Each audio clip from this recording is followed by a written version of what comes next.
avec vous, un temps d'antenne animé par Cathy Vanel qui aime se balader et vous rencontrer.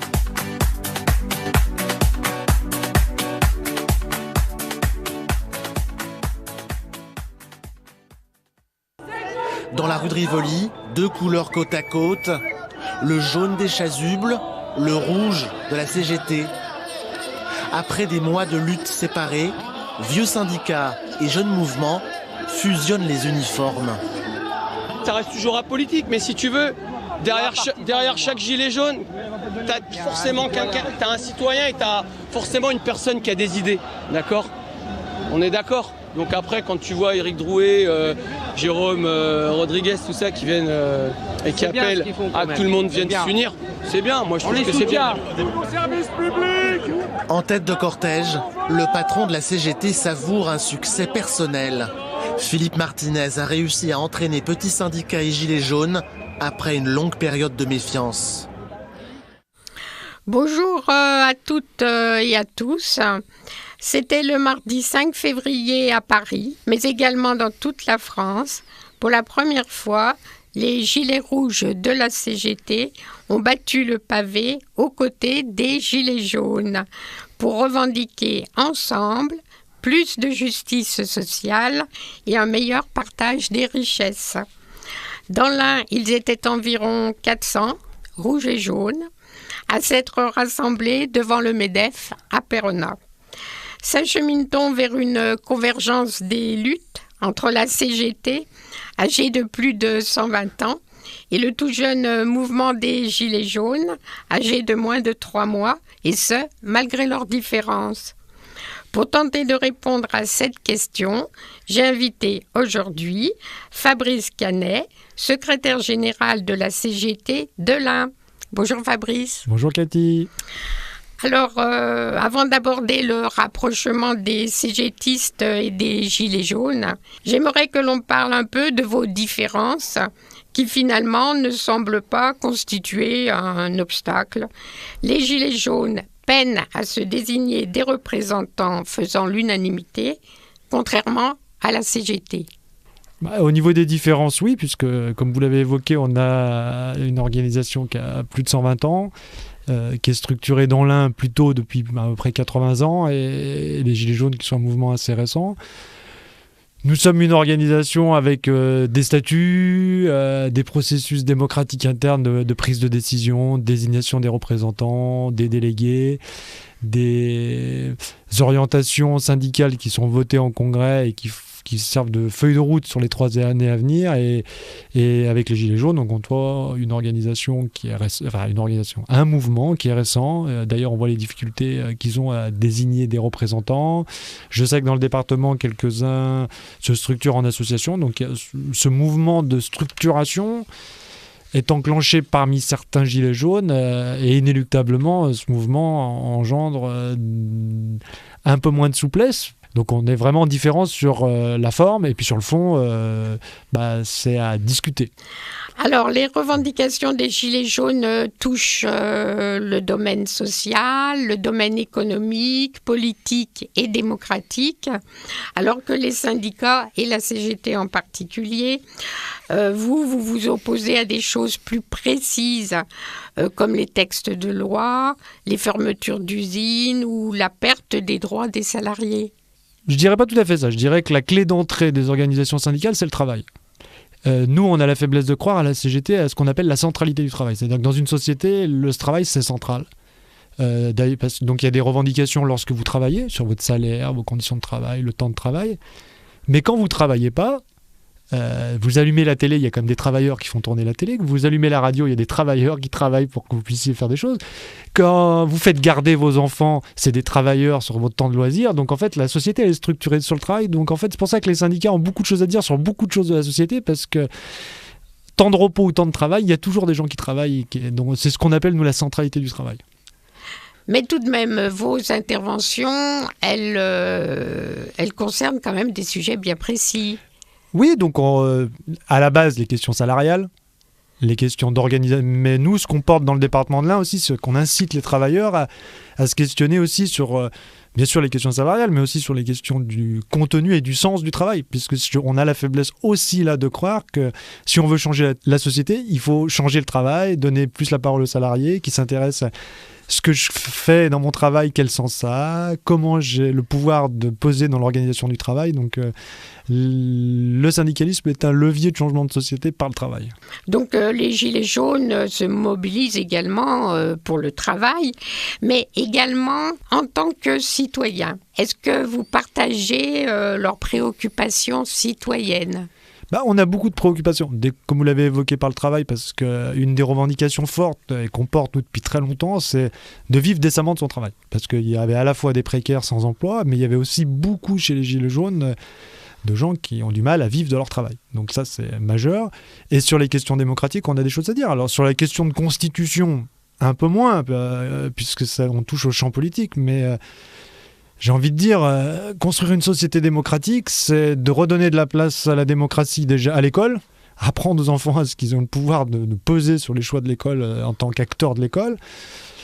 Après, ça nécessite aussi de redonner du pouvoir d'agir aux salariés dans le cadre du travail, parce que si à l'école, je n'ai pas le droit de m'exprimer, si dans l'entreprise, je n'ai pas le droit de m'exprimer, résumer la démocratie qui a une expression sous l'axe de la démocratie politique, j'ai la crainte que ça ne fonctionnera pas. On ne peut pas cloisonner les choses. La démocratie, c'est quelque chose qui se joue au quotidien, quelles que soient les sphères où on intervient. Et dans la famille aussi, c'est à quelle place on laisse aux enfants de pouvoir s'exprimer. C'est de l'éducation. Vous vous adressez plutôt au patron au niveau de vos revendications. Là, les Gilets jaunes ciblent principalement le président de la République. D'ailleurs, certains réclament sa démission. On avait fait le choix du MEDEF parce que alors, nous, on s'adresse à tous les acteurs qui pèsent sur le monde économique. Donc, inéluctablement, bien sûr, le monde politique, puisqu'ils ont des choix structurants, temps de travail, la législation, mais aussi les employeurs, puisque la question salariale, c'est quand même la négociation, elle se crée dans l'entreprise. On a eu quelques débats avec des Gilets jaunes. Nous, l'idée, c'est pas de faire tomber la tête à Macron, comme je l'ai entendu, puisque nous, si j'ai envie de dire, dans un modèle libéral, si c'est pas Macron, ça sera un autre. Donc la question, c'est de changer la société par le travail. Justement, alors, comment les Gilets jaunes agissent ? Eux, ils se retrouvent au niveau des péages, au niveau des ronds-points, dans la rue même, d'une manière assez continue et surtout chaque samedi. Alors que vous agissez plus de manière ponctuelle, par des grèves, par des manifs, mais surtout en semaine. C'est pas la même manière de lutter. Plus globalement, à travers votre question, je ressens ce que les Gilets jaunes évoquent, c'est-à-dire on aurait montré l'efficacité des Gilets jaunes en quelques semaines, contrairement aux syndicats. Sauf que les échanges que j'ai eu avec les Gilets jaunes, il y a une méconnaissance du fait syndical, quelle que soit la couleur. Concrètement, à l'Union départementale CGT de l'Ain, on a des permanences dans les territoires, on reçoit plusieurs centaines de salariés tous les ans. Pour les aider, notamment ces salariés, je dirais un peu profil gilet jaune, c'est-à-dire petite entreprise, pas de syndicat présent, en accueil juridique, petit salaire, donc accueil juridique gratuit, ça c'est du travail invisible, mais qui est fait tous les jours dans tous les quatre coins du département par le syndicat. Le syndicalisme, c'est aussi les camarades qui sont désignés dans certaines instances, comme à la CAF, comme à Pôle emploi, qui se battent dans toutes les instances pour essayer de défendre les dossiers individuels quand il y a des contestations, quand il y a des choses comme ça, pour défendre les dossiers individuels des gens les plus précaires. Il y a aussi toutes les luttes qui sont menées au quotidien des entreprises pour les salaires.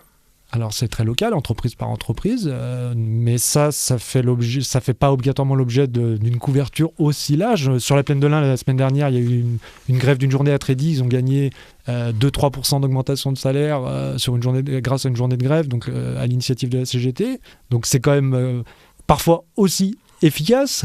Et puis, quand je vois les camarades qui se battent dans les services publics, les fonctionnaires pour le maintien des gares, les cheminots, le maintien de l'hôpital d'Oyonnax, c'est quand même les camarades de l'intérieur, les travailleurs de ces services publics-là qui se battent au quotidien pour défendre les services publics dans les territoires. Et c'est aussi au profit des usagers du département. Oui, alors par contre, si on parle sur le plan national, les syndicats, vous semblez ne plus toujours être capables d'empêcher certaines grandes transformations. La loi travail, elle est passée. La réforme du code du travail aussi. La réforme de la SNCF. Je dirais que oui, c'est un constat aussi, mais en même temps, j'ai envie de vous dire, le syndicalisme dans tout le monde occidental. Moi, je veux bien parler au nom de mon organisation, les difficultés, qu'on ait des choses à faire de façon, en termes d'organisation, en termes de revendication. Je pense qu'on doit beaucoup plus intégrer les questions sociales et environnementales. D'ailleurs, les questions des Gilets jaunes, c'est un petit peu cette articulation-là qui a été intéressante. Ils n'ont pas opposé environnement et justice sociale. Mais globalement, il y a un recul du syndicalisme dans tout le monde occidental. Les Gilets jaunes regroupent des personnes apolitiques ou d'horizons politiques différents, voire même opposés. À la CGT, vous rassemblez plutôt des personnes de gauche. Ce n'est pas gênant ? Alors, l'article 1 des statuts de la CGT, c'est on réunit tous les salariés dans la défense de leurs intérêts professionnels, quelle que soit leur convictions philosophiques, religieuses, politiques, orientation sexuelle, etc. Après, l'histoire montre bien que la CGT, elle se positionne sur une partie du champ revendicatif politique, entre guillemets. On ne va pas se cacher mais on retrouve aussi parmi nos adhérents des gens qui se réclament d'un gaullisme social, de droite sociale, etc. Alors, c'est pas la majorité des cas, hein, mais on est plutôt une organisation humaniste, qui souhaitent plus de justice sociale. Je vous disais, on a des progrès à faire sur les revendications environnementales, mais là, comme beaucoup d'intervenants dans le champ démocratique en 2019, oui, après les Gilets jaunes, moi je ne m'exprimerai pas pour eux.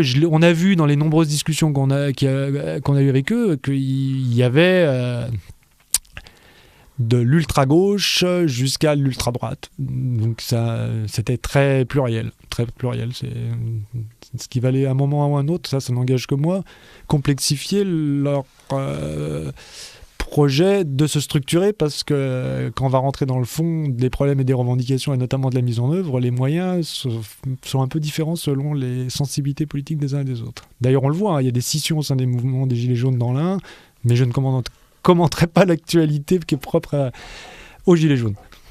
Vous avez quand même pu, malgré donc cette pluralité, discuter ensemble le mardi 5 février devant le MEDEF à Péronne. Quel genre de sujet vous avez partagé ? Donc on a parlé, c'était pour nous, l'analyse, c'était pas une convergence des luttes, c'était déjà un moment de dialogue. Dans ce dialogue, on a échangé avec plusieurs gilets jaunes, hein, qui sont respectables dans leurs orientations, mais qui avaient des positionnements variés. On a évoqué le RIC, le référendum. On a pointé les dangers du RIC parce qu'il ne faut pas tomber dans l'anti-parlementarisme primaire, c'est-à-dire qu'une démocratie, c'est aussi de la représentation. Moi, je me méfie du slogan « tous pourris » parce que je peux avoir des désaccords politiques profonds avec certains, mais pas obligatoirement les taxer de pourris. Ce qui n'est pas le cas de tous les gilets jaunes, hein, je vous dis ce que j'ai entendu. Oui, bien sûr. Et par exemple, sur le RIC, on a discuté sur les dangers, parce que nous, il y a des lignes rouges qui sont... Le RIC, c'est aussi comment il est porté, la possibilité de remettre en cause le droit des femmes à pouvoir faire ce qu'elles veulent de leur corps, hein, en clair, sur l'avortement. Oui. C'est une possibilité de remettre en cause l'abolition de la peine de mort. De la peine de mort. Donc pour nous, ça, c'est des lignes rouges, quoi. RIC ou pas RIC, avortement, peine de mort, on y touche. Voilà, c'est des choses, c'est des repères dans une société comme la nôtre. On a parlé un petit peu aussi des modes d'organisation, parce qu'on ne se connaissait pas. C'est surtout, je me suis rendu compte dans les débats, surtout les discussions avec ces gilets jaunes, que on ne se connaissait pas, donc, et notamment ils avaient une vision parfois, comme je le disais tout à l'heure quand ils parlent d'inefficacité du syndicalisme, une vision un peu tronquée. Alors parfois une critique juste sur certaines façons de faire qui peut être revue, mais surtout de leur expliquer que à titre d'exemple, ils me demandaient si je pouvais faire un appel du jour au lendemain sur une action, sauf que moi je ne suis que le porte-parole élu d'une organisation, et pour prendre des décisions comme ça, il faut réunir